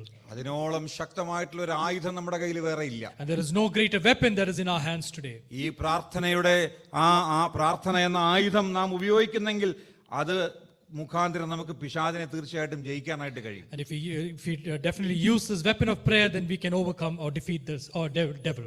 മറ്റ് ആയുധവർഗത്തെ കുറിച്ച് ഒക്കെ പറയാനായിട്ടുണ്ടെങ്കിൽ ഞാൻ അത് മാത്രം പറഞ്ഞ് I അവസാനിപ്പിക്കുക. just like to mention that, even though I can't mention about the other armors. നിങ്ങൾക്ക് തന്നെ അറിയാനായിട്ട് കഴിയും ഈ പ്രാർത്ഥന എന്തുകൊണ്ടാണ് ഒരു വലിയ പോരാട്ടമാണെന്ന് പറയുന്നതെന്ന്. And you can understand why this prayer is mentioned as a great struggle. പ്രാർത്ഥിക്കാനായിട്ടിരിക്കുമ്പോൾ നമുക്കുണ്ടാകുന്നതായിരിക്കുന്ന അത്രമാത്രം അസ്വസ്ഥത വേറെ ഒരു സമയത്ത് നമുക്ക് ഉണ്ടാകാറില്ല. And when we sit down for prayer, that is sometimes the greatest discomfort that we face. നമ്മുടെ പ്രാർത്ഥന തടസ്സപ്പെടുത്താനായിട്ട് പിശാച് എന്തെല്ലാം കാര്യങ്ങൾ നമ്മുടെ ജീവിതത്തിൽ കൊണ്ടുവരുന്നറിയാം. Many things Satan will bring before us in our lives so that he might hinder our prayer life.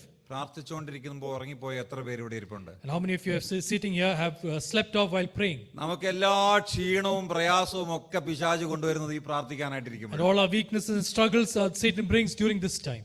കാരണം അവനറിയാം ഈ മുട്ടുമടക്കിയിരിക്കുന്ന വിശ്വാസി എന്ന് പറയുന്നത് അവൻ ശക്തി പ്രാപിച്ചാൽ ഇവനെ എതിർക്കാനായിട്ട് അത്രത്തോളം ശക്തനായിരിക്കുന്ന ഒരു വ്യക്തി വേറെ ഇല്ല എന്നുള്ളത് പിശാചിനറിയാം. Because Satan understands that the believer who's strengthened in prayer is one of the greatest persons who can confront him. Leonard Ravenhill എന്ന് പറയുന്ന ഒരു ദൈവദാസൻ എഴുതിയതായിരിക്കുന്ന ഒരു ഭാഗം കോട്ട് ചെയ്തുകൊണ്ട് ഞാൻ അവസാനിപ്പിക്കാനായിട്ട് ആഗ്രഹിക്കുകയാണ്. I'd just like to quote a portion mentioned by Leonard Ravenhill. അത് you don't need to translate this. ഞാനത് ഇംഗ്ലീഷിലാണ്, അത് ഒന്ന് ജസ്റ്റ് വായിച്ച് അവസാനിപ്പിക്കാനായിട്ട് ആഗ്രഹിക്കാം. അദ്ദേഹം പറഞ്ഞത് ഇങ്ങനെയാണ്: no man is greater than his prayer life. The pastor who is not praying is playing. The people who are not praying are straying. We have many organisers but few ആഗനൈസേഴ്സ്.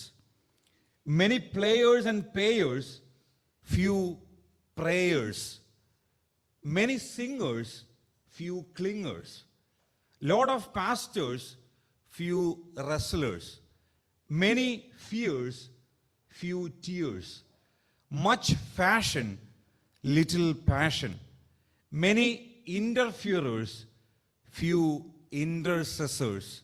Many writers, few fighters. അദ്ദേഹം ഇങ്ങനെ പറഞ്ഞത് അവസാനിപ്പിക്കുന്നത്: failing here we fail everywhere. ഇവിടെ നാം പരാജയപ്പെടുന്നെങ്കിൽ നാം സകല സ്ഥലങ്ങളിലും പരാജയപ്പെടുമെന്നാണ്. പ്രാർത്ഥന എന്ന് പറയുന്നത് നമ്മുടെ ഒരു പ്രധാനപ്പെട്ട ആയുധമാക്കാൻ കർത്താവ് നമ്മെ സഹായിക്കട്ടെ. May the Lord help us that we might use prayer as one of the important weapons in our life. പിശാച് നമുക്കെതിരെ കൊണ്ടുവരുന്നതായിരിക്കുന്ന തന്ത്രങ്ങളോട് എതിർത്ത് നിൽക്കുവാനായിട്ട് കർത്താവ് നമുക്ക് ബലം തരുമാറാകട്ടെ. May the Lord give us strength to overcome the tactics of the devil. പിശാചിന്റെ തന്ത്രങ്ങളെ അറിയാത്തവരായിട്ട് നാം ഒരിക്കലും തീരരുത്. And we should never come to a situation where we do not understand the tactics of the devil. അവന്റെ തന്ത്രങ്ങളെ അറിഞ്ഞ് അതിനോട് എതിർത്ത് നിൽക്കുവാൻ കർത്താവ് നമ്മെ സഹായിക്കട്ടെ. May the Lord help us that we may understand or know his tactics and overcome it. നമ്മൾ പലപ്പോഴും നമ്മുടെ വീടൊക്കെ പൂട്ടി വരുന്ന സമയത്ത് ഫ്രണ്ട് ഡോർ നമ്മൾ വളരെ ഭദ്രമായിട്ട് ലോക്ക് ചെയ്യാറുണ്ട്. And many times we make sure that the front door of our house is locked. പക്ഷെ പിശാച് പലപ്പോഴും ഫ്രണ്ട് ഡോറിൽ കൂടെ അല്ല വരുന്നത്. But many times Satan does not enter through the front door. അവൻ ഏതെങ്കിലും ചെറിയ ഒരു വെന്റിലേഷനിൽ കൂടെ കയറിയാൽ മതി. He might enter through the ventilation of the house. നമ്മുടെ ജീവിതത്തിന്റെ ഏതെങ്കിലും മേഖല ആ നിലയിൽ പിശാചിന് വേണ്ടി തുറന്നു കൊടുത്തിട്ടുണ്ടോ എന്നുള്ളത് നാം ഒന്ന് പരിശോധിക്കാം. Is there any part of our life that we opened up for Satan? Let us examine that. അതിലൂടെ അവൻ നമ്മുടെ ജീവിതത്തിനകത്തോട്ട് അകത്ത് കയറി നമ്മുടെ ജീവിതത്തെ ആ നിലയിൽ ദൈവത്തിന് കൊള്ളാത്ത നിലയിലേക്ക് ആക്കി തീർക്കാതിരിക്കാനായിട്ട് നമ്മെ അവൻ സഹായിക്കുമാറാകട്ടെ. And may the Lord help us that he may not come into our life and make our life in a way that is wrong in the sight of God. ഈ വചനങ്ങളാൽ ദൈവമായ കർത്താവ് നമ്മെ സഹായിക്കട്ടെ. May the Lord help us with these words.